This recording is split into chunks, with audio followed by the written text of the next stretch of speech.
تو پھر آپ کو اینڈرائڈ فون یا آئی فون چلانا کیسے آ گیا جب آپ پڑھے لکھے نہیں ہیں؟ تو حقیقت آپ نیا فون خریدتے ہیں، آپ کے بیٹے کو چلانا آتا ہے تو آپ اس موبائل کو لے جا کے چھیڑتے ہیں، کچھ گڑبڑ ہو جاتی ہے تو اپنے بیٹے کو بلاتے ہیں، بیٹا ادھر آ، دیکھ یار یہ لاک ہو گیا۔ بیٹا رہنمائی کرتا، ابا جی یہ مت دبانا، یہ بٹن دبانا، آپ کہتے ہیں ٹھیک ہے تم جاؤ، میں سیکھ گیا۔ بیٹا یوٹیوب کہاں ہے، فیس بک کہاں ہے، ویڈیو کہاں سے دیکھتے ہیں، فلاں کہاں سے ہوتا، فلاں کہاں سے۔ جب 50 سال کے چچا اپنے بیٹے اور بھتیجے اور پڑوسی سے پوچھ کر آئی فون چلانا سیکھ سکتے ہیں تو سورہ فاتحہ ڈھنگ سے پڑھنا کیوں نہیں سیکھ سکتے؟ بے شک بے شک، کیونکہ آپ نے فون کو ترجیح دی، ایمان کو نہیں دی۔ کیا بات، میرے جملے سخت لگیں تو معاف کیجئے گا، قرآن کے اپنے کچھ تقاضے۔ جی جی، بنی اسرائیل کا واقعہ قرآن میں موجود ہے، وَإِذْ أَخَذْنَا مِيثَاقَكُمْ، آیت کریمہ ہے، فَوْقَكُمُ الطُّورِ۔ اس آیت کریمہ کی تفسیر اٹھا کے پڑھیے، ذرا توجہ سے سنیے گا۔ بنی اسرائیلیوں نے جب بدماشی زیادہ کی نا تو اللہ نے فرشتوں کو حکم دیا کوہ طور ان کے سر پہ تان دو لے جا، اور آپ بدماشی کریں گے تو پہاڑ ان کے سر پہ گرا دینا۔ بچڑے کی پوجا کرنے والے لوگ جب اس کنڈیشن میں پہنچے کہ اگر اب بدعمالی کی تو پہاڑ گرا دیا جائے گا، تو قرآن نے کہا میں نہیں کہتا، قرآن نے کہا ہے کہ صاحب وہ زبان سے تو بیٹا خاموش ہو جاؤ۔ کیا ماحول کر رہا تھا، قرآن سنا رہا تھا۔ بنی اسرائیلیوں کی بدعمالیاں بہت لمبی چوڑی، اس طرف نہیں جاتا، صرف مثال کے طور پر جو جملہ کہتے ہیں اس پر دلیل کے طور پر بات لے کر آتا ہوں کہ ایمان کے بھی کچھ تقاضے ہوتے ہیں۔ بنی اسرائیلیوں پر اللہ نے کوہ طور تنوا دی، ان کے اوپر یہ جیسے آپ کے یہ پی یو سی پی وی سی کی ہوئی ہے نا آپ کے اوپر، اس طرح طور پہاڑ ان کے اوپر فرشتوں نے لا کے رکھ دیا۔ گرا دیے جاؤ گے، سارا پہاڑ گرا دیں گے، چٹنی ہو جاؤ گے۔ وہ یوں دیکھتے تھے اور کہتے تھے نہیں میرے اللہ ہم ایمان لے آئے، اللہ معاف کر دے، اللہ معاف کر دے، ٹھیک ہے۔ نتیجتاً ان کے دل میں فی قلوبہم العجل، ان کے دل میں تو بچڑا جس کی وہ معاذ اللہ عبادت کرتے تھے وہ بسا ہوا تھا۔ زبان سے تو وہ توبہ کر رہے تھے مگر ان کا دل وہی لگا ہوا تھا۔ چونکہ ظاہر شریعت ظاہر پر حکم لگاتی ہے، اس لیے زبان سے اقرار کے بعد پہاڑ تو ہٹا لیا گیا، لیکن ان کے دل میں جناب والا بچڑے کی محبت تھی۔ قرآن مقدس نے اسی کی طرف توجہ دلاتے ہوئے یہودیوں سے کہا تھا تم نے برا نہیں کہتے، یاد نہیں کرتے؟ پھر قرآن مقدس نے ایک جملہ کہا قل بئس ما یأمرکم بہ ایمانکم ان کنتم مومنین۔ ایمان کن کن چیزوں کے تقاضے کرتا ہے اس پر تفصیل سے روشنی ڈالنے کا وقت نہیں، لیکن آپ قرآن پر ایمان رکھتے ہیں تو قرآن کی بعض آیتوں پر عمل کریں، بعض پر نہ کریں، یہ ایمان کا تقاضا ہے۔ قرآن کہہ رہا ہے علم حاصل کرو، نہیں کرتے۔ قرآن کہہ رہا ہے نماز پڑھو، نماز نہیں پڑھتے۔ قرآن کہہ رہا ہے زکوٰۃ دو، پھر بھی زکوٰۃ نہیں دیتے۔ قرآن کہہ رہا ہے روزے رکھو، پھر بھی روزے رکھنے میں طرح طرح کے ہیلے بہانے۔ قرآن مقدس کہہ رہا ہے حج کرو استطاعت کے ساتھ، پھر بھی بہانے۔ قرآن کہہ رہا ہے غیروں کا مال مت کھاؤ، لیکن پھر بھی آج میری قوم کبھی سٹے کھیل رہی ہے، کبھی جوئے کھیل رہی ہے، کبھی کسی اور کا مال کسی اور کی زمینیں دبا رہی۔ کیا یہ قرآن پر ایمان کا تقاضا پورا ہو رہا ہے؟ کیا آپ قرآن پر جب ایمان رکھ رہے ہیں تو پھر قرآن پر عمل کیوں نہیں کر رہے؟ قرآن نے کہا عورتوں سے اپنی نگاہوں کو نیچی رکھو، اپنے آپ کو پردے میں رکھو، مگر معاف کرنا آپ تو پیروں اور سیدوں کے گھر کی اچھی خاصی بیٹیاں بھی بغیر پردے کے مارکیٹ میں آ گئیں، کوئی ٹک ٹاک پر، کوئی انسٹاگرام پر، کوئی کسی گرام پر نہیں تو ایسے میرج ہال میں اپنے پردے، اپنی لاج، اپنی شرم کو پیٹ کے پیچھے ڈال کر پیغمبر کی تعلیمات کو پسے پشت ڈال دیا۔ کیا یہ قرآن پر عمل ہے؟ ایک جملہ کہوں آپ کو، ہمارے علماء نے فرمایا، توجہ سے سنیے گا، کیسے پتا کیا جائے کہ بندے کے دل میں جو ایمان ہے وہ کامل ہے یا نہیں؟ فرمایا اگر دل میں نیک لوگوں اور نیکیوں کی محبت ہے تو ایمان مضبوط ہے، اور اگر دل میں برائیوں اور بری شخصیتوں اور برے لوگوں کی محبت دل میں بسی ہے تو آپ کا ایمان کمزور ہے، آپ کا ایمان طاقتور نہیں ہے۔ میرے جوانوں، اگر فلموں کی محبت دل میں ہے، ڈراموں کی محبت دل میں ہے، ایکٹروں کی محبت دل میں ہے، ان کی طرح کپڑے پہننا آپ کا تصور ہے، ان کی طرح بال کٹانا آپ کی خواہش ہے، ان کی طرح بریسلیٹ پہننا آپ کا طریقہ ہے، ان کی طرح گلے میں چین آپ نے پہن رکھے ہیں، ان کے ڈائلاگ ان کی محبت میں آپ یاد کر رہے ہیں، ان کی طرح چلنے کی کوشش آپ کر رہے ہیں، ان کی طرح بات کرنے کی کوشش آپ کر رہے ہیں۔ آپ اپنے آپ سے پوچھیں کہ اگر ان کی محبت ہمارے دل میں ہے تو غوث اعظم کی محبت صحیح معنوں میں ہمارے دل میں کیسے آ سکتی؟ بے شک بے شک، اور اگر غوث اعظم دستگیر کی محبت نہیں آئی، بہت اچھا، رحمت للعالمین کی سچی محبت نہیں آئی، تو پھر کیا بالی ووڈ کے خان صاحب آپ کو لے جائیں گے جنت میں؟ سوال یہ قائم ہوتا ہے، ہم نے جب وعدہ کیا کہ ہم حضور کے طریقے پر چلیں گے، یہ دعویٰ کیا کہ ہم حضور کے غلام ہیں، تو پھر ہم اپنے ایمان کے تقاضے کو کیوں نہیں پورا کر رہے؟ کچھ چیزیں تو ایسی ہیں جو ہم انجانے میں کرتے کیونکہ علم ہے نہیں، سیکھا ہے نہیں، پتہ ہے نہیں۔ معاف کیجئے گا، ہمارے والوں کو تو یہ بھی نہیں پتا کہ وضو کا صحیح طریقہ کیا ہے۔ اب تو حالات یہ ہو گئے، معاف کیجئے گا، اب تو حالات یہ ہو گئے کہ ٹوٹی چل رہی ہے تو یوں ہاتھ ڈالا اور یوں نکال لیا، وضو ہو گیا۔ اب تو اتنے ترقی یافتہ دور میں لوگ ہیں، جب کولگیٹ کر لیا ہے تو مسواک کی کیا ضرورت ہے؟ اس طرح کے افکار و نظریات ہماری قوم کے لوگ پیش کریں، کیوں؟ اس لیے کہ وہ بیسکلی بنیادی طور پر دین کی تعلیم سے خالی ہیں۔ میں آپ کی بارگاہ میں عرض کر رہا تھا، میرے اور آپ کے پیغمبر صلی اللہ علیہ وآلہ وسلم نے اپنی آمد کے بہت سے مقاصد بیان کیے ہیں، اور اس میں سے ایک مقصد حضور نے ارشاد فرمایا ہے۔ میں نے بمبئی میں تھوڑی دیر اس بات پر گفتگو کی تھی، حضور نے فرمایا بعثت معلما، میں معلم بنا کر بھیجا گیا ہوں۔ کیا بات ہے، واہ واہ، بات سمجھ آ رہی ہے آپ کو؟ صرف چاند کے ٹکڑے دیکھ کر اور صرف سورج کا ٹھہرنا دیکھ کر آپ بس نہیں کر سکتے۔ حضور کی آمد کے مقصدوں میں سے ایک مقصد علم کو پھیلانا ہے۔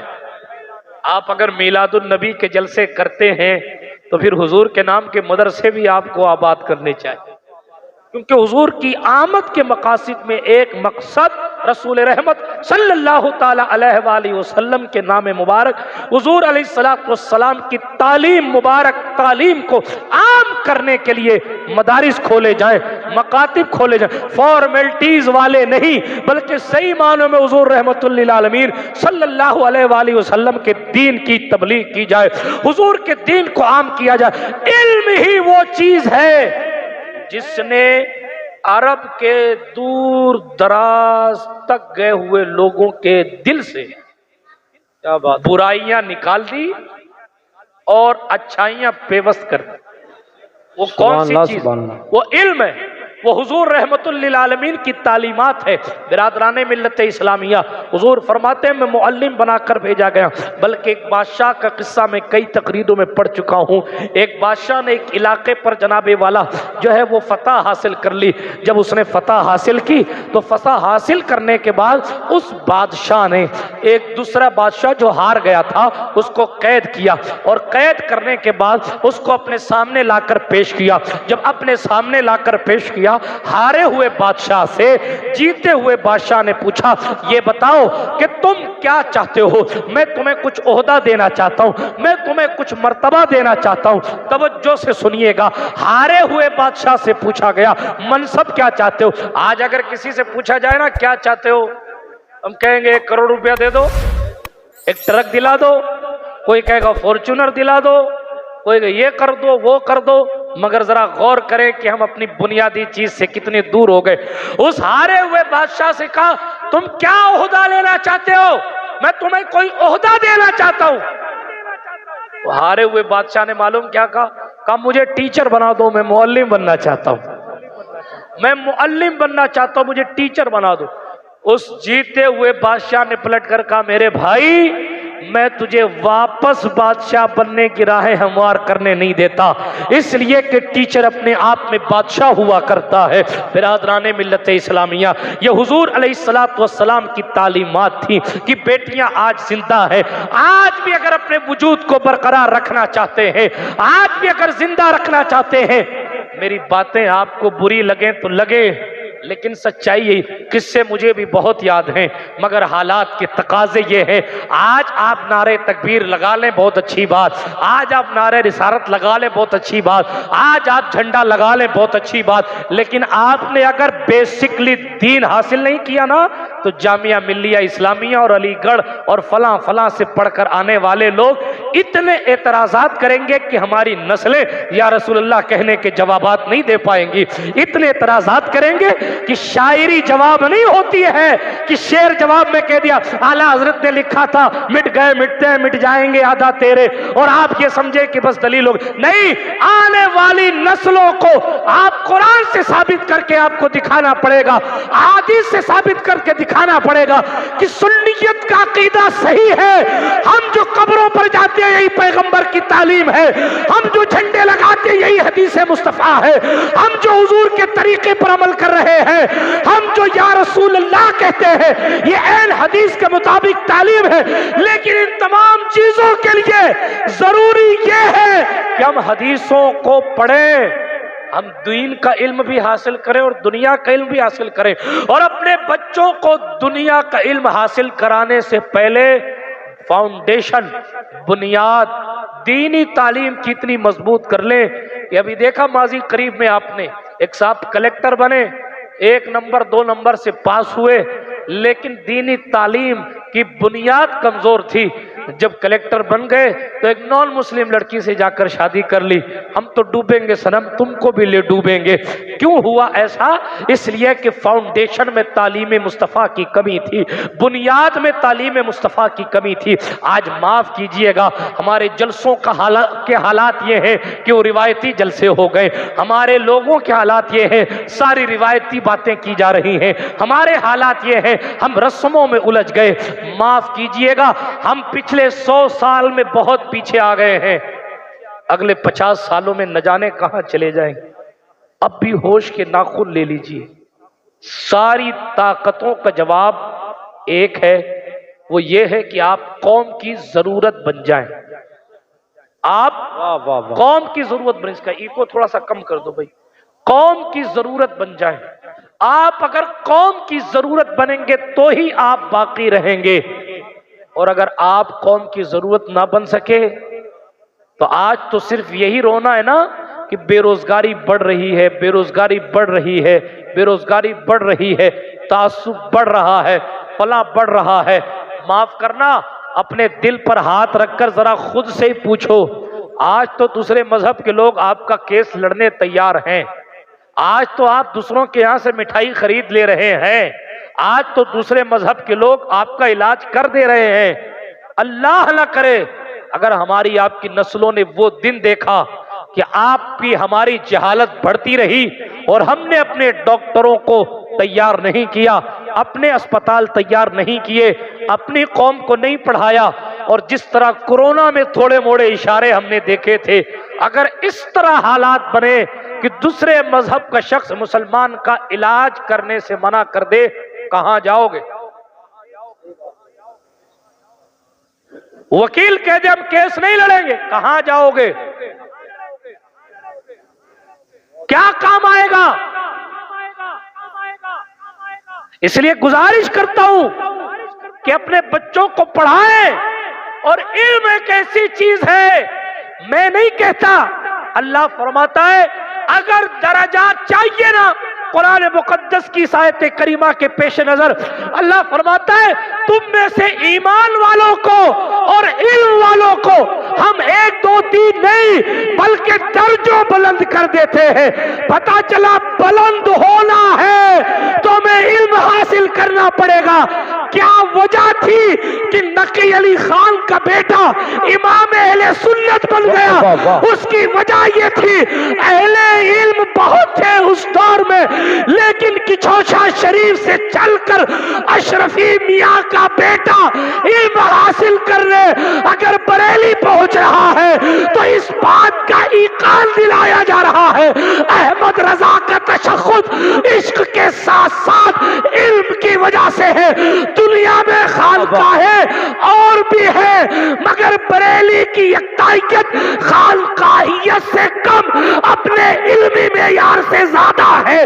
یہ امام احمد رضا کی انفرادیت تھی کہ ان کے علمی لیول اور مبلغ نے دیوبند کو بھی یہ کہنے پر مجبور کر دیا تھا کہ ہمارا مقابلہ جس عالم سے ہے وہ بہت پڑھا لکھا شخص۔ سبحان اللہ، نعرہ تکبیر، نعرہ رسالت، مسلک اعلیٰ حضرت فیضان کچھوشا شریف، نعرہ تکبیر، نعرہ رسالت، شاعر ہندوستان ندیم رضا فیضی، شاعر اسلام ندیم رضا فیضی، نعرہ تکبیر، نعرہ رسالت۔ ماشاءاللہ آپ لوگ تشریف رکھیں، جسے جہاں جہاں مل جائے بیٹھ جائیں۔ شاعر ہندوستان بڑے بھائی ندیم رضا فیضی صاحب قبلہ تشریف لے آئے ہیں اور ماشاءاللہ آپ ان کو سنیں درود گے۔ شریف پڑھنے اللہم صلی علی سیدنا مولانا محمد وعلی آل سیدنا مولانا محمد کما تحب و ترضى بین تصلی علیہ صلاة تبقى و تدوم بدوام الملک الحی القیوم۔ توجہ کے ساتھ سنیے گا، عرض کر رہا تھا امام احمد رضا محدث بریلوی ہاتھ اٹھا کر نہیں، آپ ہاتھ نہیں اٹھا سکتے حضور کے نام پہ، وہ جان دینے تیار۔ پھر ایک موقع دیتا ہوں، ہاتھ اٹھا کر کہیں یا رسول اللہ۔ ہاں، بغیر سنے سنی کام ہی نہیں کرتا، پیار سے تو پیار کی بھاشا ہی نہیں سمجھ آ رہی۔ اللہ رحم، دل کے پھپھولے جل اٹھے سینے کے داغ سے، اس گھر کو آگ لگ گئی گھر کے چراغ سے، مہتاب رائے تاباں کا شعر ہے۔ کمال تو یہ ہے، میں عرض یہ کر رہا تھا، میری جملے برے لگے تو معاف کیجئے، مگر میں کچھ سنجیدہ سی گفتگو کرنے لگا تھا یہ سوچ کر کہ آپ بریلی شریف کے پڑوس میں رہتے ہیں، شیش گڑھ ایک نامی گرامی زمین ہے، مجھے بھی روایتی تقریریں یاد ہیں، قصے کرامتیں الحمدللہ یاد، مگر میں آج اپنی تقریر جمانے کی نہیں سوچ رہا ہوں۔ آج مجھ پر اپنی قوم کا درد سوار ہے، غور کرنے کا مقام یہ ہے، اگر آج ہم نے اپنے ڈاکٹر پیدا نہیں کیے، آج اگر ہم نے اپنے اسپتال نہیں بنائے، آج اگر ہم نے اپنے وکیل تیار نہیں کیے، اگر آج آپ نے اپنی صفوں میں جج تیار نہیں کیے، کل اللہ نہ کرے ایسا دن آ جائے کہ عصبیت اتنی بڑھ جائے کہ کوئی یہ کہے کہ ہم آپ کا کیس نہیں لڑیں گے کیونکہ آپ ہمارے مذہب کے ماننے والے نہیں ہیں، کوئی یہ کہے ہم آپ کا علاج نہیں کریں گے کیونکہ آپ کا ہمارا مذہب اور ہے، کوئی یہ کہے کہ ہم آپ کے ساتھ حسن سلوک سے پیش نہیں آئیں گے۔ جناب آپ کو انفارمیشن کے لیے بتا دوں، ندیم رضا فیضی پورے ہندوستان میں جاتے ہیں، آپ ان سے پوچھیں ہندوستان کے کئی خطے ایسے ہو گئے جہاں مسلمانوں کو پلاٹ نہیں ملتے، جہاں مسلمانوں کو زمین نہیں ملتی، جہاں مسلمانوں کو رہائش کی اجازت نہیں ہے، کئی علاقے ایسے ہیں۔ میں نفرت پھیلانے کی بات نہیں کر رہا، میں آپ کو آئینہ دکھا رہا ہوں۔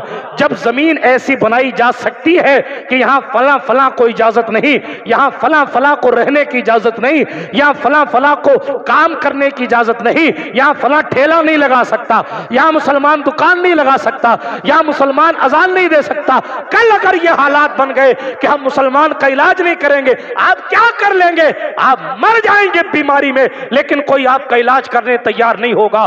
آپ کے بابا آپ کو کب تک فرضی واڑے میں بچائیں گے؟